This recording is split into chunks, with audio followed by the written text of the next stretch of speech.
Eleições 2020. Seu voto passa por aqui. Seu voto passa por aqui. Muito bom dia, são 10 horas em ponto em Manaus e a Laranjeiras FM segue com a série de entrevistas com os candidatos à Prefeitura de Manaus nas eleições 2020. E hoje eu recebo ele, que é natural de Manaus, aqui no Amazonas, nascido em 1964, casado há 32 anos com a contadora Edilene Menezes, pai de 2 filhas, Débora e Rebeca, e cristão. Foi estudante do Colégio Militar na época recém-inaugurado em Manaus. É formado em administração, logística, planejamento e combatente como paraquedismo militar, mestre de salto, piloto de helicóptero na Marinha e no Exército Brasileiro e nos Estados Unidos. Combate e Guerra na Selva pelo SIGS, foi professor da AMAN e também estudou na Escola Superior de Guerra e Escola de Comando e Estado-Maior do Exército. Serviu o país e representou na Organização das Nações Unidas, em Nova York, Organização dos Estados Americanos, OEA, em Washington, ambos nos Estados Unidos, e também na África, Equador e Peru, além de comandar a primeira unidade da área de logística do Exército na Amazônia. Em 2010, migrou para a iniciativa privada, onde gerenciou uma instituição financeira e, mais recentemente, foi nomeado à Superintendência da Zona Franca de Manaus, a SUFRAMA, em 2019, sendo oficialmente exonerado do cargo em 8 de junho deste ano. Eu converso agora com o candidato Alfredo Menezes, do Patriotas. Um bom dia, candidato, seja bem-vindo. Bom dia, Garcia Júnior, bom dia a todos os seus ouvintes da Laranjeiras. Para nós é uma satisfação muito grande e agradecer a você e toda a sua equipe pelo espaço que você abre democrático para que nós possamos nos apresentar à população de Manaus. O senhor passou pouco tempo na SUFRAMA. O senhor já tinha ideia que seria candidato a prefeito? Não. Eu, na realidade, fiquei 16 meses e quando o presidente Garcia ele me convidou para dirigir a SUFRAMA, a ideia era que a gente pudesse desenvolver um trabalho ao longo de 4 anos. Em uma entrevista, o senhor disse que não se aliava a corruptos. Hoje, o presidente Jair Bolsonaro é o seu principal aliado. E ele teve acusações fortíssimas e críticas duras por tentar interferir na Polícia Federal em investigações. Isso também não é corrupção? Olha, eu não creio. Essa situação que foi colocada do presidente, entendeu? Eu creio que foi mais uma situação, no meu entendimento, de mídia, né? O presidente ele tem uma maneira muito transparente de ser, tem um pulso muito forte. Eu tenho certeza que ele não compactua com nada disso. Inclusive, você muito bem sabe disso, antes de 2019, né, o presidente assumiu 1º de janeiro de 2019, o que mais nós ouvíamos falar no rádio e televisão era corrupção. E graças a Deus, nesses dois, fechar o 2º ano de governo do presidente, na administração direta e nas autarquias indiretas, a gente não tem ainda nenhum indício de corrupção. Pelo menos que eu tenha conhecimento. Não no governo, mas na vida pregressa do seu apoiador tem bastante, né? Tem casos de laranjas, outros casos também. Mais recentemente, dentro do que fazia parte do governo, o vice-líder, né, do Senado, com dinheiro na cueca. Não, você está equivocado, tá?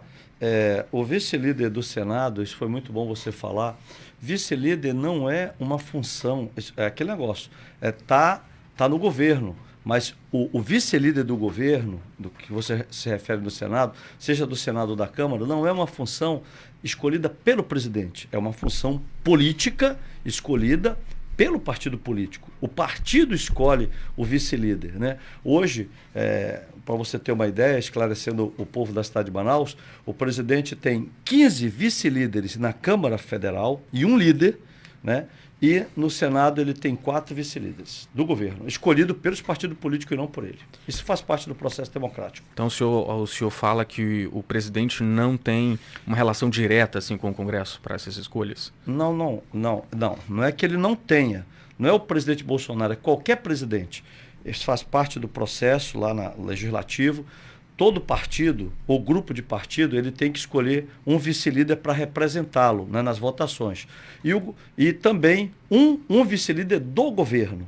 Então, o que eu estou dizendo é que hoje, na composição do Congresso Nacional, tem um líder na Câmara e 15 vice-líderes na Câmara.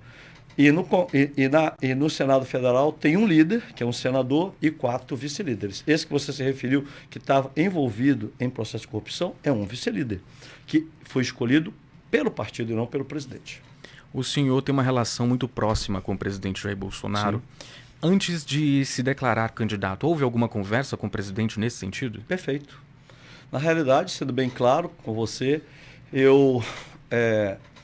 Era no final do mês de maio, o presidente me ligou e falou que ele tinha novos projetos para nós, inclusive que me convidou para trabalhar com ele lá no gabinete em Brasília. Isso, inclusive, ele tornou público agora, um mês atrás, né? Fez um áudio e está nas mídias sociais. E aí eu falei para ele que eu não tinha, naquele momento, interesse em sair de Manaus, né? E então ele perguntou, o que você vai fazer? Eu falei, presidente, eu vou... Olha, aí eu falei assim, tem o processo da prefeitura em andamento, não tem novas lideranças no Estado, todas as lideranças, não tem uma nova liderança que não seja dependente de uma oligarquia que domina o Estado. Eu falei para ele, há mais de 30, 40 anos no Amazonas. Então, eu posso, de repente, me colocar à disposição da minha cidade. Aí ele falou, tá em cima. Eu falei, pois é, se o senhor me ajudar, eu vou. Se o senhor não me ajudar, eu não vou. Então ele falou, toca o barco. Então eu entendi naquele momento, naquele exato momento, que foi no dia, eu acho que 1º ou 2 de junho, que ele estava sinalizando que iria me apoiar. Porque se ele falasse que não, eu não teria o apoio dele, sendo bem franco com você, eu não estaria aqui nessa guerra, eu teria voltado para a iniciativa privada. E o senhor passou, saiu da Suframa. Sim. E até o último momento o senhor escondeu em qual partido o senhor estava afiliado e por qual partido o senhor seria candidato. Por que o senhor tomou essa decisão? Não, é simples, não escondi nada. Na realidade é o seguinte, eu tinha uma filiação no PSL desde 2018, porque quando eu participei das eleições com o presidente, ele estava no PSL, ele falou, Menezes, se filia ao PSL. Eu me filiei não para concorrer a nenhum cargo político, simplesmente para dizer que eu estava com o presidente. Nós temos uma amizade... A pedido dele? Como você muito bem falou, nós temos uma amizade há 40 anos e ele já externou isso. O que acontece, o Garcia Júnior, aqui em Manaus, as pessoas, esse grupo político, eles são muito assintosos, entendeu? Com relação a isso. Eles tentam sempre te desconstruir. Uma coisa é o seguinte, eu tenho amizade com o presidente há 40 anos, pô, entendeu? E aí os caras acham que isso é um impeditivo para as regras políticas deles. Então, a realidade é essa, a gente tem amizade e sempre fui fiel a ele, sempre fui uma pessoa extremamente leal. E quando ele saiu do PSL, ele saiu, eu também saí, né? Aí vem a segunda ligação, para que você tome conhecimento, e a população também, eu já externei isso claramente. Se o presidente não concorresse à presidência pelo PSL, ele viria pelo Patriotas, porque ele tem uma grande amizade com Adilson Barroso, que é o presidente nacional do Patriotas. Então, para não ficar sem partido, eu escolhi o Patriotas. Inclusive, por exemplo, a minha filha foi filiada ao Patriotas, ela é o presidente do Patriotas Mulher, e nós nos filiamos ao Patriotas só para manter ali, esperando qualquer oportunidade. Aí surgiu e a gente entrou. E caso o presidente não decidisse apoiá-lo, como ficaria essa relação com ele? Ficaria abalada, estremecida? Olha, da nossa parte, nós militares temos Garcia, excelente a sua pergunta. Olha, nós temos um código de conduta entre nós. Quem passou ali pela Academia Militar das Agulhas Negras, eu fui professor naquela casa, né? Uma universidade, né? Militar, claro. Então a gente tem um código de conduta que, infelizmente, esse pessoal dessa política, né? Dessa politicalha do estado do Amazonas, porque existe uma grande diferença de política e politicalha, dito por Rui Barbosa, né? Política é a higiene dos países moralmente sadios e politicalha é a malária dos povos de moralidade estragada. Então nós temos que dar fim, hoje aqui no estado do Amazonas, dessa politicalha. Então nós temos um código de conduta, né? Quando o presidente me chamou e falou, olha, Menezes, eu tenho um projeto para você, então eu falei, não, sem problema nenhum. Eu não posso ir nessa, vou no outro. E nunca, isso não abala a amizade, o respeito e a consideração. Mas essa politicalha que domina aqui cria fatos, né, políticos, e quer criar, e quer dizer que o cara falou, que não disse, e que deixou de dizer. Tudo isso é politicalha. Tá todo mundo no mesmo bolo ali. Tá todo mundo no mesmo bolo, pode colocar no mesmo saco e jogar no Oceano Atlântico, que não vai salvar ninguém. O senhor estava disputando apoio com outro candidato? Não. Desculpa. Eu não disputei apoio de nada.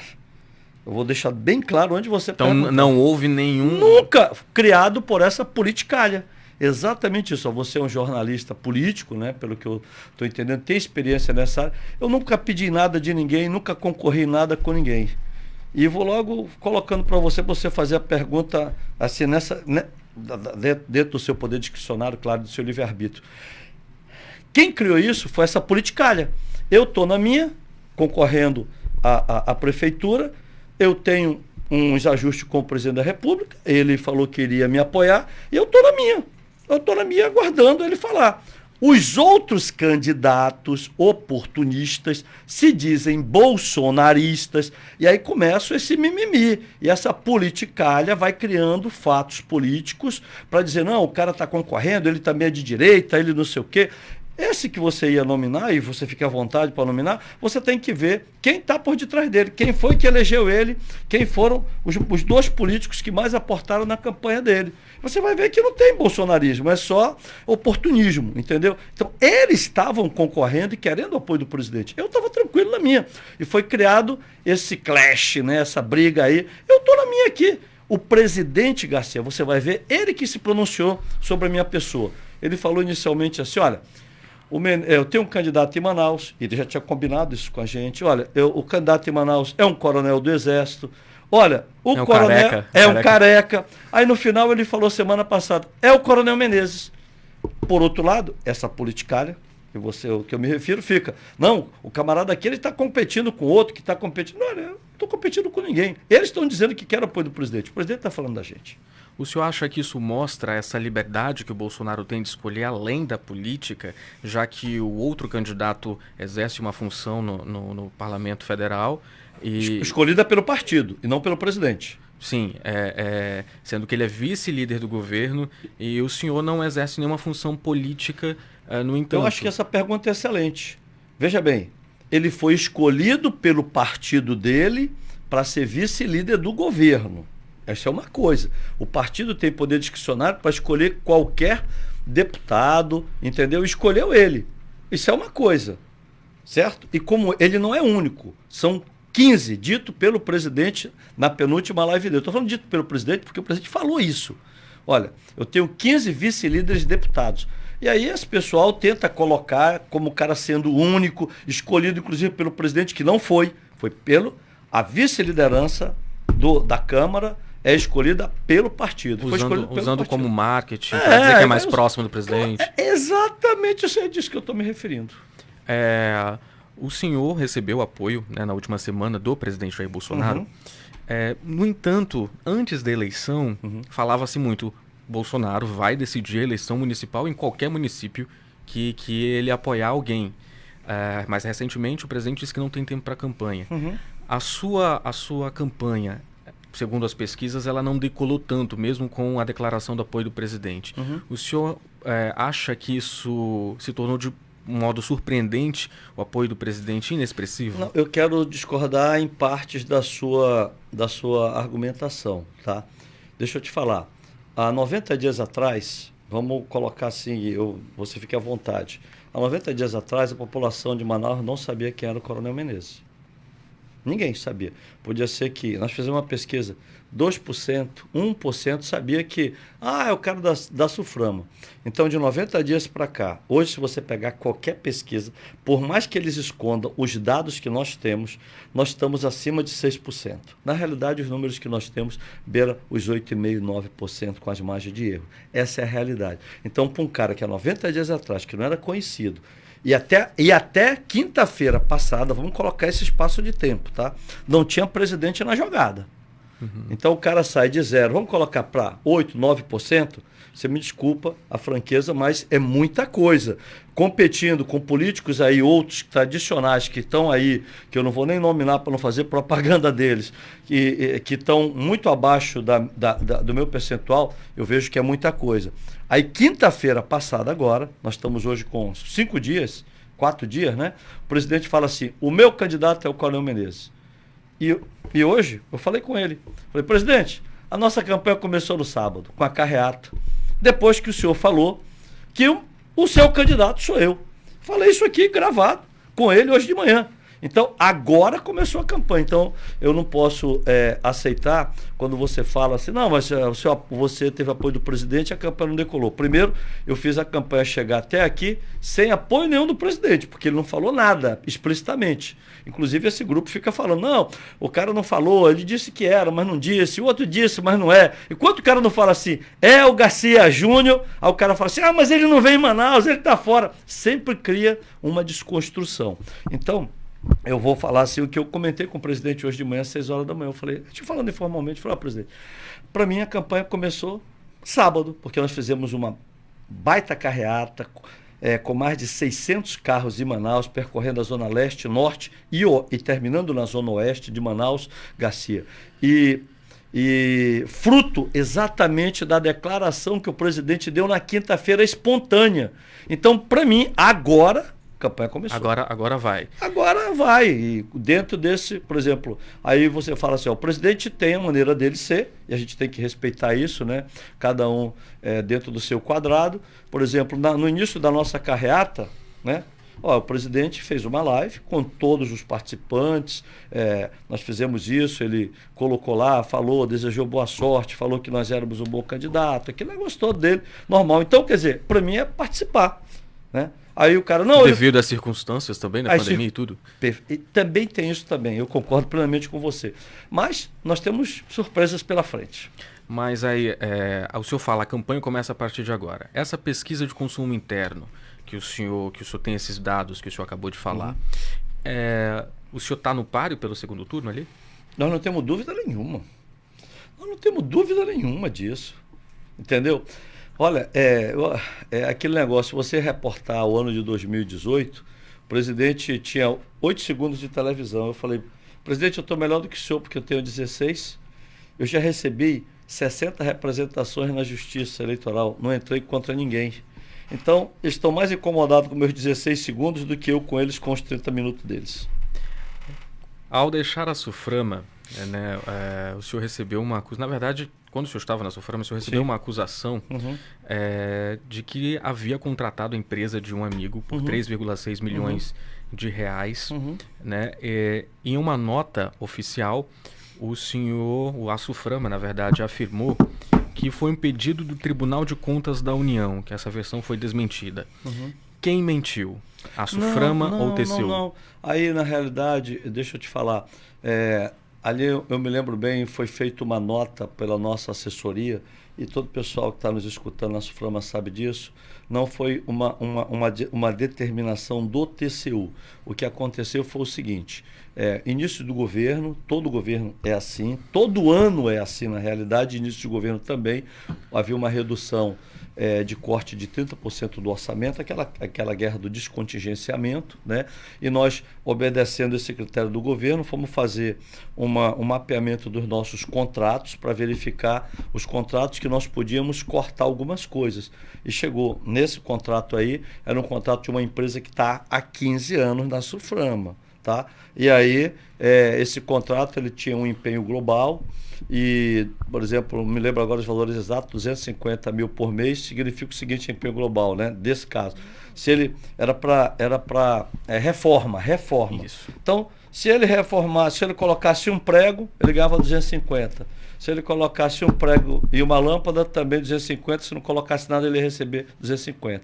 Então, o nosso ordenador de despesa, a gente verificou que poderíamos aderir a uma ata de licitação, tudo dentro do processo legal, com uma outra empresa qualquer que foi feita, e essa empresa só prestava esse serviço em Manaus, e a Suframa, ela é Manaus, Amazonas, Acre, Rondônia e Amapá. Então, foi verificado, levantado uma empresa e que tivesse exatamente essa expertise nível nacional, e foi encontrada e tinha uma empresa em Manaus, e por empenho e por estimativa, ou seja, significa o seguinte, se ela colocasse um prego, ela ia receber o valor do prego. Se ela não colocasse nada, ela não ia receber nada.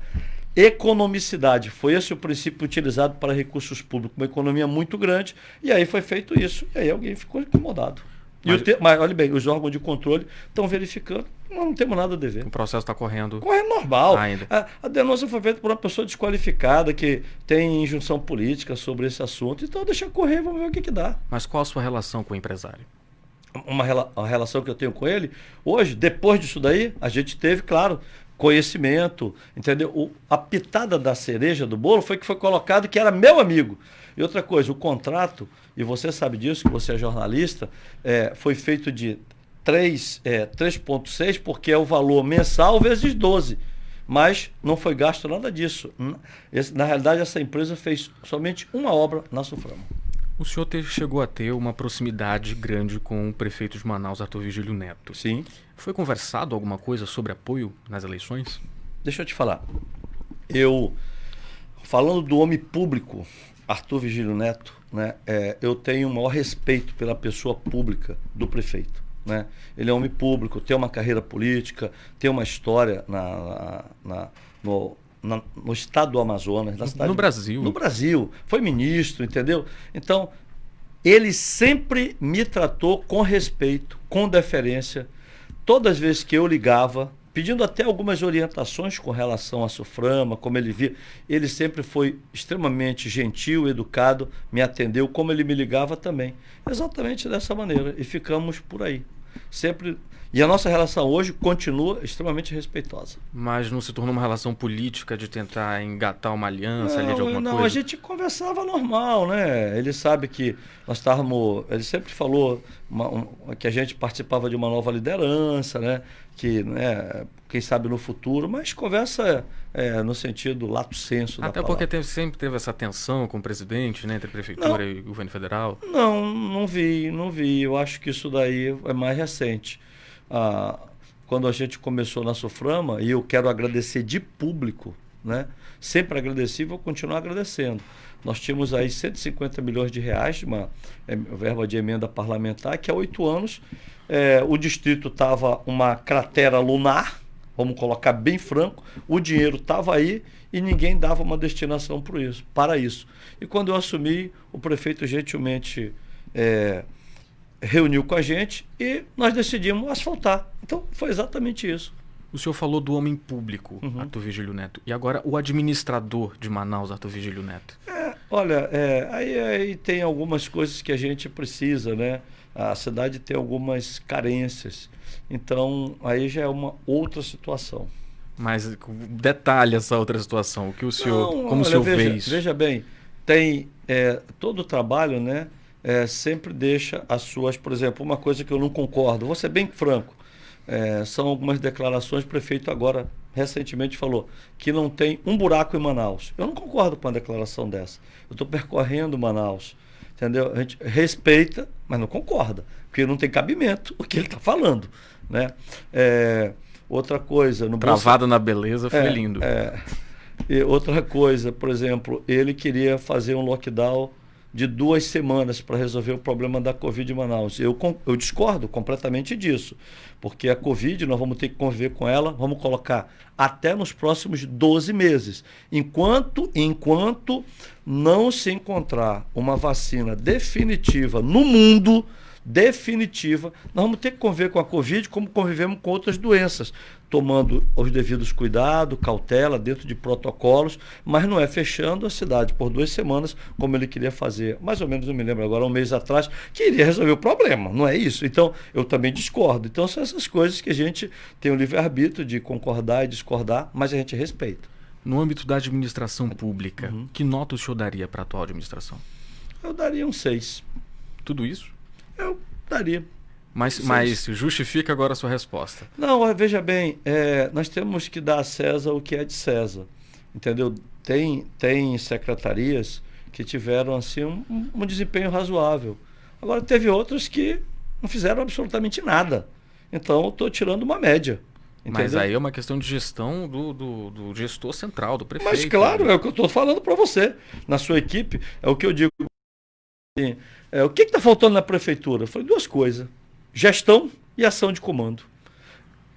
A ação de gestão é porque a gente precisa integrar as plataformas das secretarias. Elas não se falam, elas estão em plataformas diferentes. Uma não se comunica com a outra. É realidade. É preciso integrar. Por isso é que é gestão. E ação de comando, Garcia Júnior, deixa eu te falar para você e toda a sua equipe. Significa o seguinte, o gestor planejar uma ação para um determinado eixo, por exemplo, sei lá, saúde, ele planejar, olha, eu quero isso, isso, isso. Ele acompanha, vai lá, verifica por que não se chegou até aquele momento, tem aqueles indicadores, fiscaliza e quer o cumprimento daquilo. Então, isso eu não tenho visto, entendeu? Outra coisa, uma coisa que nós precisamos acabar. Esse negócio de, no último ano, a gente sair fazendo obra doidado na cidade, seja no governo, seja na prefeitura, entendeu? Fica um desespero só para dizer que o cara está trabalhando no ano eleitoral. A cidade está aí toda parada. Podia... E isso é falta de quê? De planejamento. Nós militares... Ou de um planejamento político, né? Esse é planejamento político. É tudo. É tudo. Então, é o que eu estou lhe dizendo, por exemplo, nós militares somos pessoas muito cartesianas, né? A gente planeja e corre atrás para executar. Você sabe disso. Manaus teve um prefeito excelente chamado Jorge Teixeira, visionário, e é por isso que eu digo que esse momento é o momento dos militares. Sabe por quê? Há 30 anos que nós estamos sendo governados por um grupo político que não muda. Ele se reveza entre prefeitura, governo do Estado e Congresso Nacional, seja a Câmara ou Senado. E agora eu vejo que é o momento de voltarmos aos militares, Forças Armadas. Sabe por quê? Por onde a gente passa, todo mundo fala assim, caramba, vocês que criaram o Polo Industrial de Manaus, criaram a Suframa, criaram isso, vocês são excelentes gestores. Então agora nós vamos mostrar exatamente para a população como nós administramos na prática, porque toda a população gosta da maneira do militar administrar, uma maneira austera, uma maneira sem corrupção, sem desperdício do dinheiro público. E é exatamente isso que a gente quer mostrar agora para a população. Se nós construímos isso daqui, e graças à visão que os militares tiveram, eu vejo que esse é o momento de nós tirarmos um pouco, sairmos desses 5 cavaleiros do apocalipse que nós temos aqui, que é esses 5 atores que dominam essa política local. Tem gente aí que está concorrendo, Garcia Júnior, que você sabe, o cara foi prefeito há 40 anos, pô. E aí quer voltar 40 anos depois e tem problemas como saneamento básico na cidade, que ele já teve a oportunidade de resolver e não resolveu. Transporte público, que teve a oportunidade de resolver e não resolveu. São problemas básicos. Manaus fez no sábado 351 anos de idade. Regularização fundiária, 70% da cidade precisa. E não só ele, como outro candidato e outro também que já foi governador. Passaram pelas mãos dele, já foram prefeito 2, 3 vezes e não resolveram. Tu acha que agora, sem saúde e doente, que o cara vai resolver o problema? Não vai, pô. Só uma ressalva quanto aos governos militares. O senhor falou que não houve corrupção.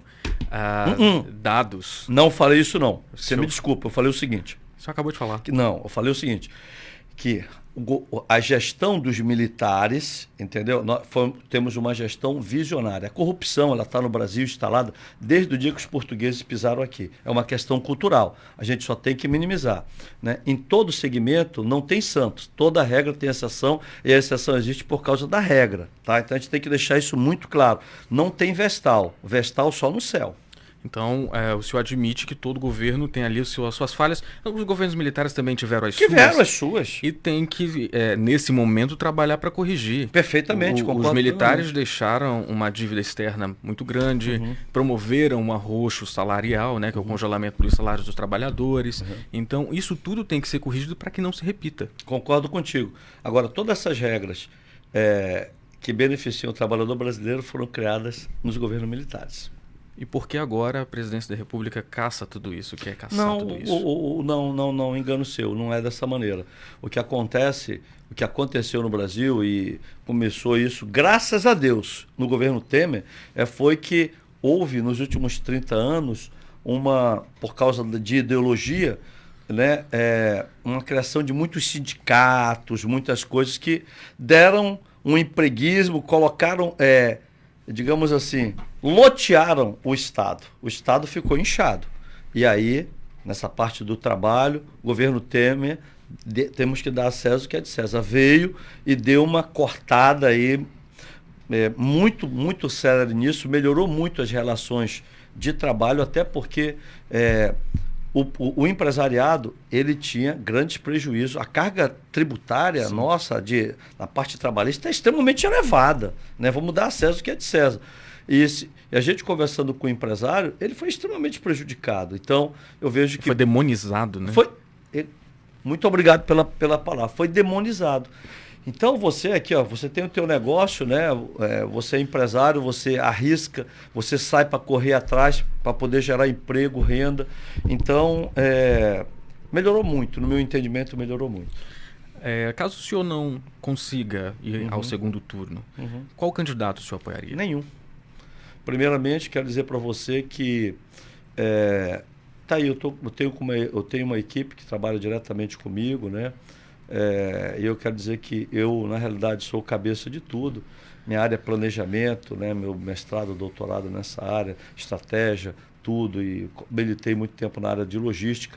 Até agora, eu ainda não comentei com a minha equipe sobre o caso de não partir para o segundo turno. Nunca falei porque eu sou um camarada muito determinado, então planejo e eu estou executando exatamente aquilo que eu planejei.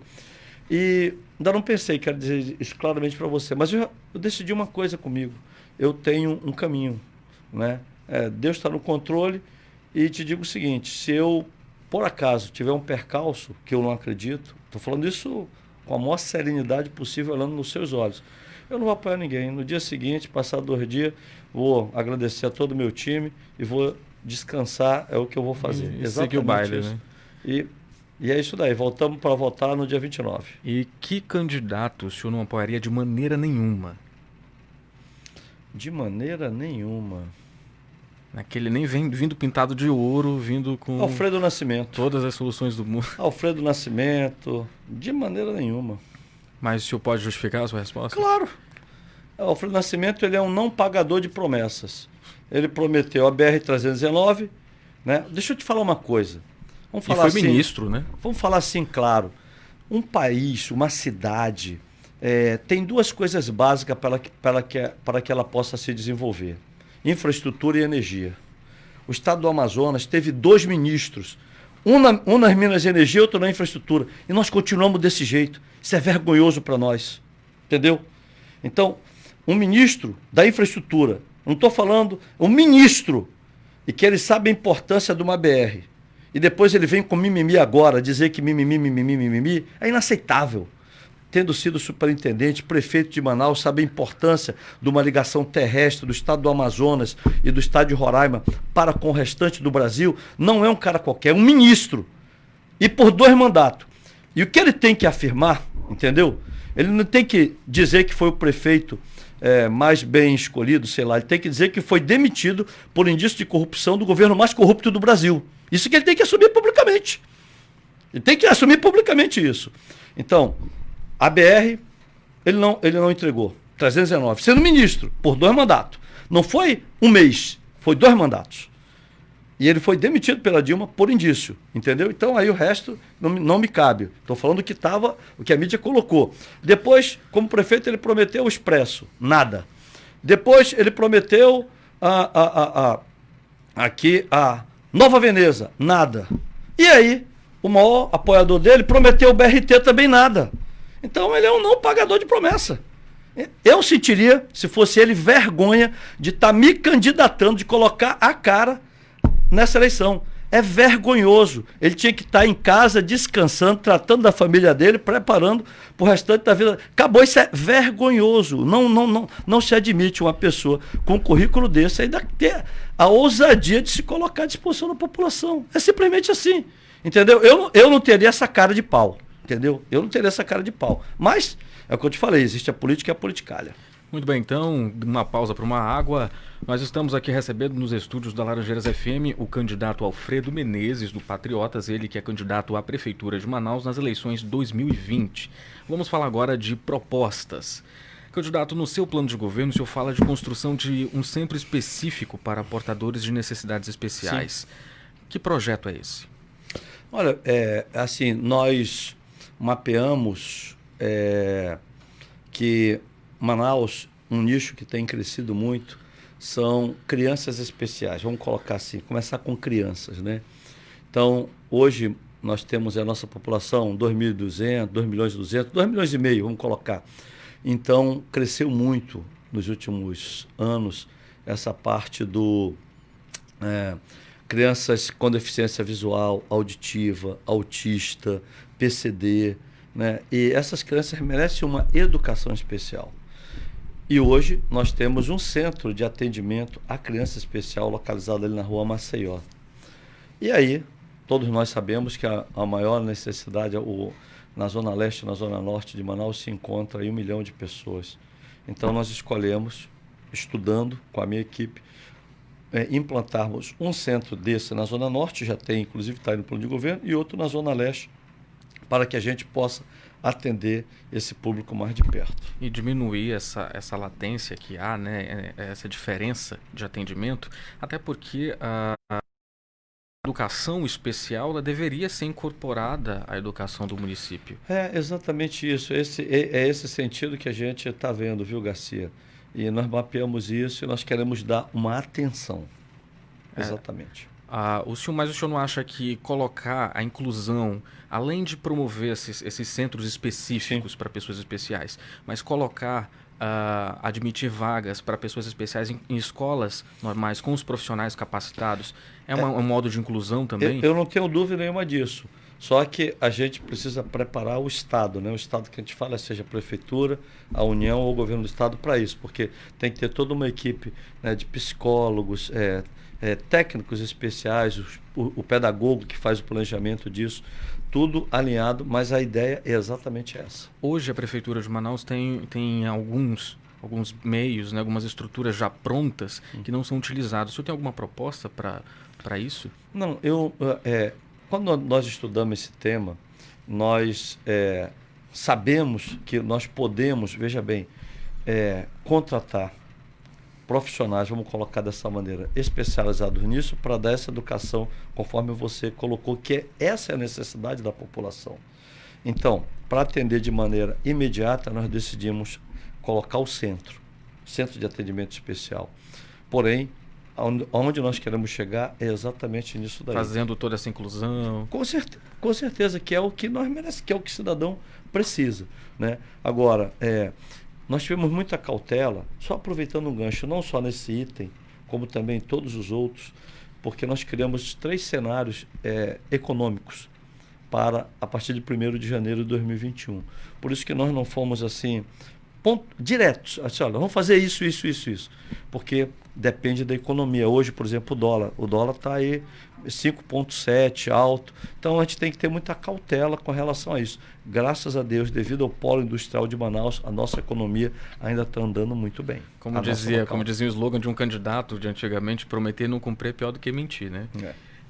Como funcionaria essa parceria público-privada para a reforma de prédios da estrutura municipal, para atender aí as diversas áreas necessárias? Olha, enquanto superintendente da Zona Franca de Manaus, o que eu percebi foi um desejo muito grande de empresas, tanto do polo industrial quanto do comércio também, de ser copartícipe com a prefeitura em determinadas áreas, seja, vou colocar assim, na educação infantil, na parte da creche, seja na manutenção ou na melhoria de logradouros públicos como praça, seja como participante de uma reforma de alguma escola pública de interesse da comunidade. Eu percebi isso daí.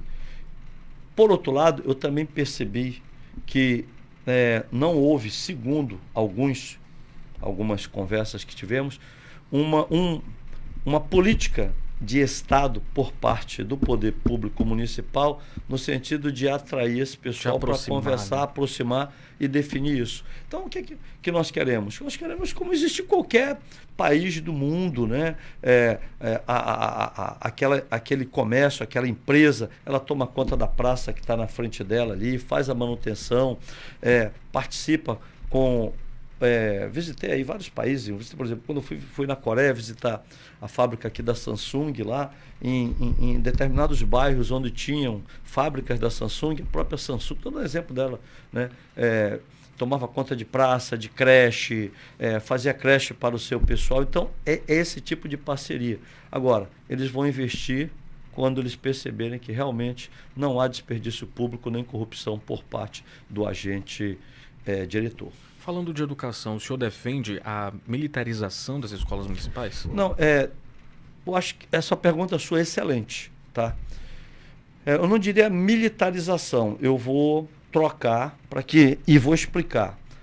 o que eu defendo é a escola cívico-militar pelo seguinte, por exemplo, eu não quero que a escola cívico-militar, e esse não é o objetivo, não é o que eu quero, que não é o objetivo, que o seu filho seja militar. A escola cívico-militar hoje, Garcia, deixa eu te falar o enredo dela. O enredo, primeiramente, é ensino de qualidade. Ensino de qualidade, conhecimento, qualidade. E o segundo, o mais importante, né, com o maior respeito à nova geração. Eu fui aluno de colégio militar. Meu pai, uma pessoa muito simples, minha mãe também. Eu cheguei até aqui hoje, fiz mestrado, doutorado, administração, servi fora do país, devido à meritocracia, qualidade do ensino, que eu acabei de falar, aliado ao que eu vou te colocar agora. São os dois pilares. Valores. Valores patrióticos. Pátria, família, Deus, respeito, hierarquia, disciplina, respeito ao professor. Que, desculpa, se você for hoje numa escola pública, você entra, a sala de aula tem 50 alunos, 25 estão querendo estudar e os outros 25 estão querendo atacar o professor, jogando aviãozinho, giz. Quando não joga uma cadeira. Quando não joga uma cadeira. E aí vamos ser bem franco, tá? Para que a esquerda não deturpe esse nome militarização, tá? Por isso que a gente tem que ser pontual nisso daí. Você vai conversar com a população hoje.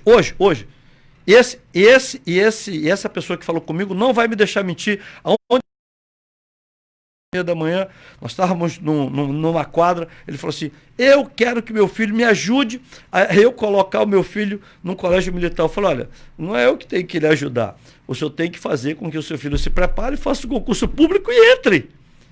Essa pessoa deve estar me escutando agora, entendeu, Garcia? Porque o que os pais querem é que os filhos tenham boa educação, que muitas vezes eles não conseguem dar, mas é dever do Estado, está previsto na Constituição, e também que esse filho dele receba esses valores patrióticos. Né? Olha como é que nós somos complicados.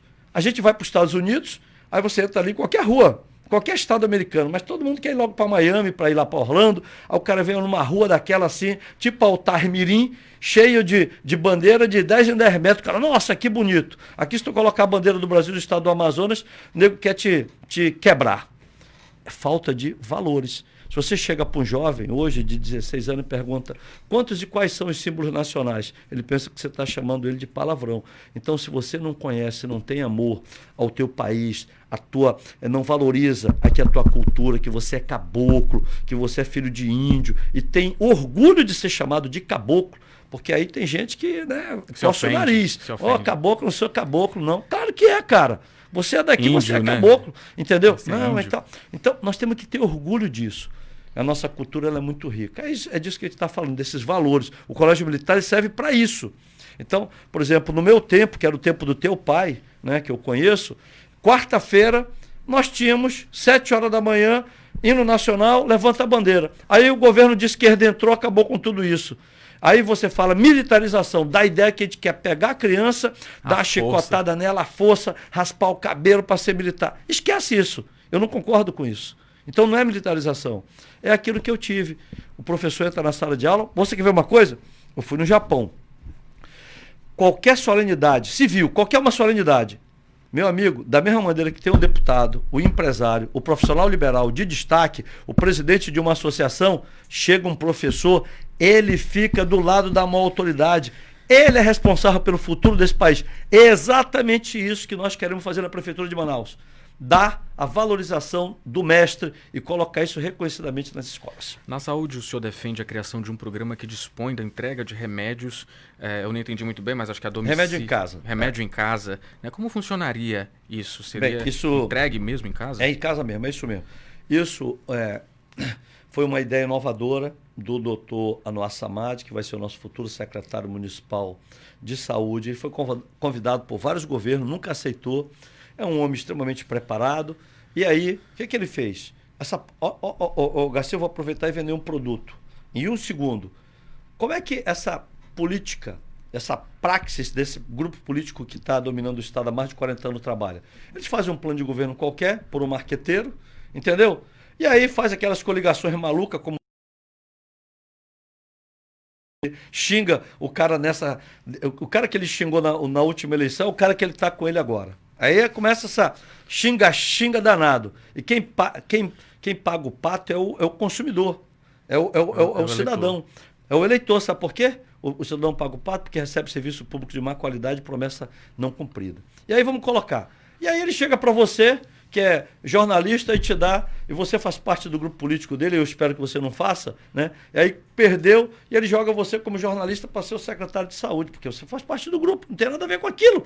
E aí ele te dá, olha, essas aqui foram as minhas ideias do meu plano de saúde. Aí tu fala, mas eu não concordo com isso. O cara falou, então, bom, mas tu é o secretário, tu te vira e faz. É por isso que eles não cumprem as promessas que eles... Se você vier do atual prefeito, você vai lá, pega a campanha que ele fez, de cada 10, uma ele cumpriu. Exatamente isso. Eu fiz esse estudo. Então, o que foi que nós fizemos? Nós chamamos ali no CORE para desenhar o nosso programa de governo, os nossos futuros secretários. E eles foram desenhando aquilo que eles irão fazer. É isso sim que é planejamento. Então, nós ganhando, o que vai acontecer? Aquele cara que nós escolhemos e ele levantou aquelas ideias, é ele que vai fazer. Então ele vai responder claramente para a população. Por isso que nós não coligamos com ninguém. E aí, respondendo objetivamente a sua pergunta agora, nós fizemos o seguinte, o doutor Anoá, ele reuniu com vários médicos, vários pool de médicos, médico de cá, ouviu o secretário, o sindicato, ouviu todo mundo que tinha direito, né? As associações dos médicos, e falaram, olha, a população está pedindo isso, porque é o médico que está na UBS que prescreve. Então, olha, a população mais carente, eu estou falando de população mais carente que vai na UBS. Então ele pediu, olha, deixa o remédio em casa. Só que para deixar o remédio em casa, para que o cara não dê, você pega Cibalena, o cara dê Novalgina, tem que ser o acompanhamento de um farmacêutico. Então, por isso que está lá acompanhamento por um farmacêutico, para que o cara receba aquilo que realmente foi prescrito. Só uma ressalva, aqui a Laranjeiras FM não apoia nenhum candidato, tá bom? Aqui a gente é democrático, aqui todo mundo vem dar entrevista e apanha no mesmo tanto. Que a gente pergunta o que as pessoas querem saber, o que o eleitor quer saber. Então, o seu eleitor, a gente pergunta aquilo que ele precisa saber para o seu poder cativar o voto. Né? Agora, prosseguindo, o senhor defende a contratação de profissionais de saúde. Hoje, o município tem como bancar isso? Não, eu não defendo assim, a contratação de profissionais de saúde. É assim, eu não defendo isso diretamente, tá? Vamos colocar. O que eu coloquei, por exemplo, eu vi o pessoal no primeiro debate, alguns candidatos falando, olha, nós temos 200, e esse sim, eu não falei isso no meu plano de governo, nós temos 200 ACS, né? Aí nós temos capacidade de colocar 1.000. Não é assim, rapaz. É igual esse candidato que falou, para resolver o problema da segurança pública, eu vou colocar um guarda municipal por ônibus. Esquece! Nós temos 1.500 ônibus em Manaus. Se o cara trabalha hoje, amanhã ele não trabalha. Tem que ter uma outra equipe. Precisava de 3.000 guardas municipais. Nós temos 450. Esquece! Promessa! Então, não é isso. O que nós colocamos aí, valorização do profissional de saúde em determinadas áreas, eu diria assim, eu nem coloquei que ia dobrar o número de acessos. Tem gente que está colocando que tem, olha, vou colocar 1.000. Isso tudo são promessas. Eu não falei isso.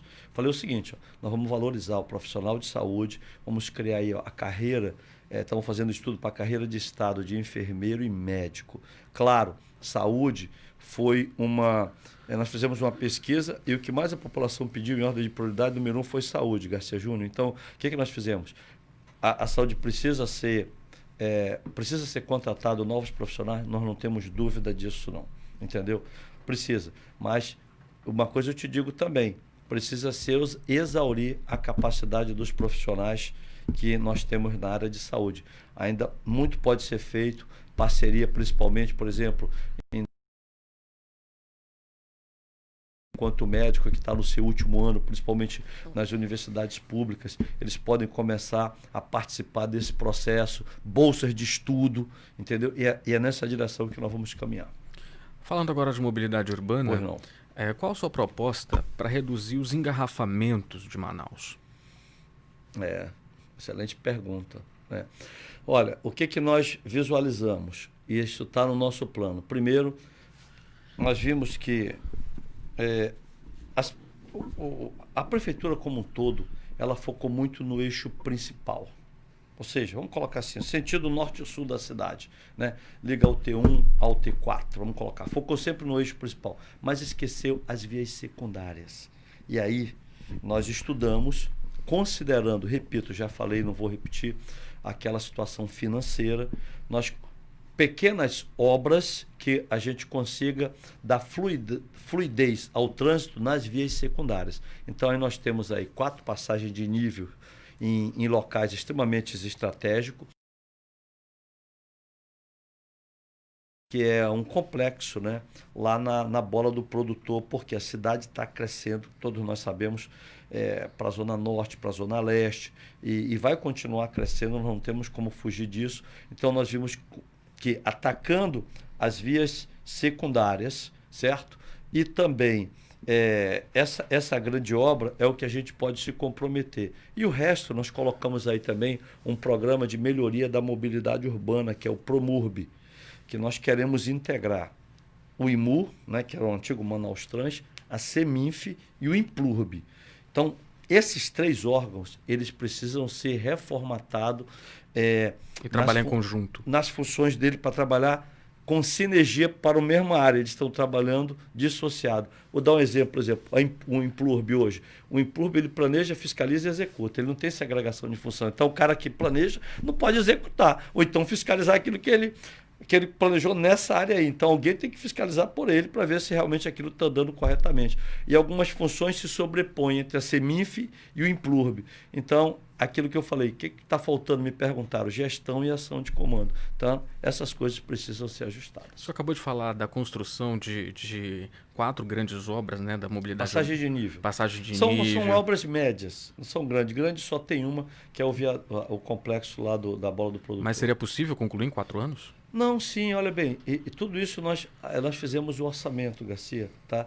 E dentro da execuibilidade, considerando o pior cenário de recurso público. Por isso que nós colocamos obras modestas, que nós pudéssemos, com pequenos recursos, resolver o problema. E aí tem uma coisa muito interessante também, tá? Nós colocamos aí, nessa parte da infraestrutura, vamos colocar uma otimização da parte do asfaltamento das vias públicas principais de Manaus. Hoje a prefeitura gasta de 25 milhões. A gente tem como otimizar esses recursos e colocar em outras áreas. É uma coisa boa que ficou da ditadura militar, né? Dos governos militares, foi o asfalto, aquele asfalto que temos ali perto do aeroporto, algumas vias ali do próprio distrito. Olha, eu diria para você assim, deixa eu te falar, nós somos especialistas nessa área, essa é a minha área de formação, eu sou da arma de engenharia, né? E é a engenharia que constrói as estradas. 90% das estradas na Amazônia foram construídas pela engenharia militar. Então, eu não vou longe no que você está falando.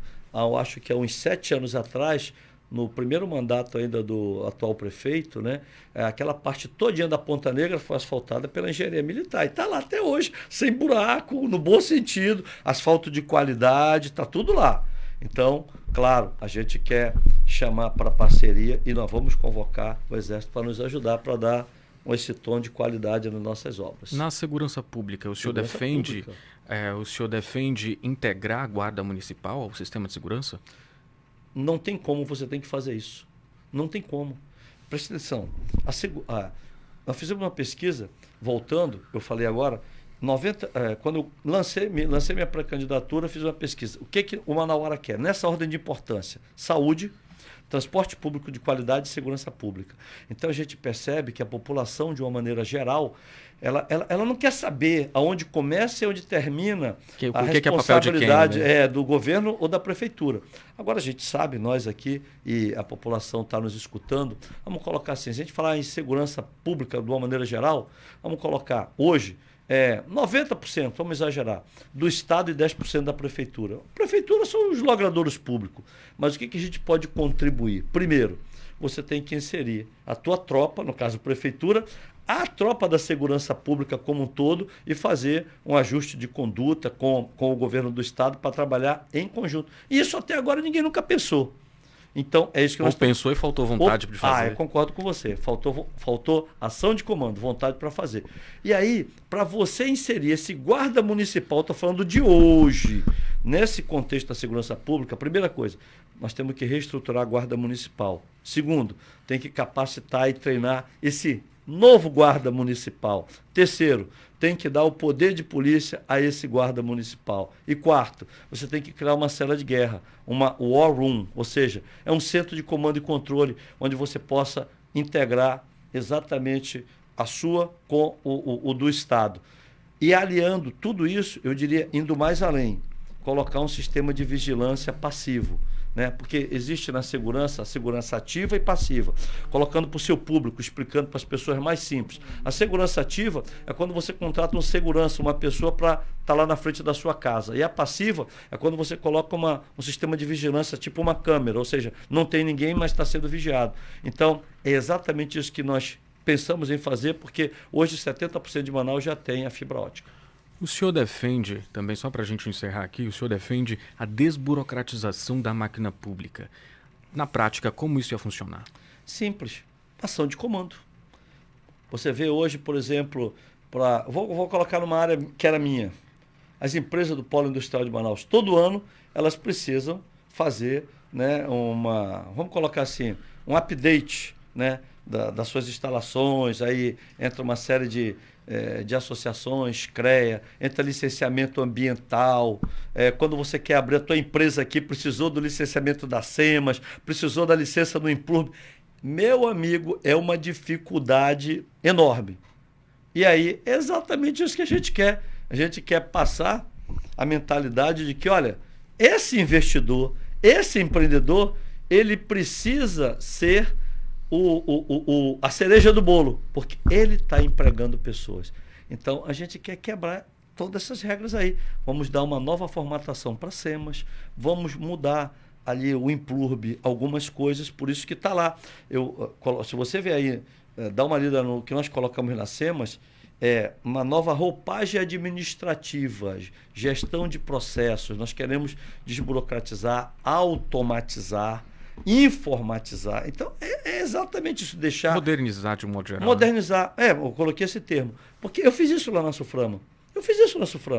Exatamente, nós modernizamos os processos, nós tornamos a gestão leve e eficiente. Sabe por quê, Garcia? Quanto você mais automatiza e informatiza, você tira o dedo do homem do processo. E aí, com isso, ele fica menos suscetível à corrupção. É isso. Muito bem, então eu conversei aqui com o candidato à Prefeitura de Manaus nas eleições 2020, Coronel Alfredo Menezes. Muito obrigado por sua presença aqui nos nossos estúdios, candidato. Garcia, muito obrigado, eu te agradeço. E foi um voo, hein? Foi muito rápido até. Muito rápido, 60 minutos de entrevista. Muito obrigado. Tá? E a população de Manaus, agradeço a confiança, né? Nós estamos andando com a campanha, sendo muito bem recebido. E se você quer realmente a mudança e a melhoria na cidade de Manaus, vote 51, Coronel Menezes, delegado Costa Silva. Muito obrigado, então, candidato. E a Laranjeiras FM é isso, um espaço democrático para que a gente apresente a melhor opção para administrar Manaus nos próximos 4 anos. Laranjeiras FM, eleições 2020. O seu voto passa por aqui. Até amanhã. Laranjeiras.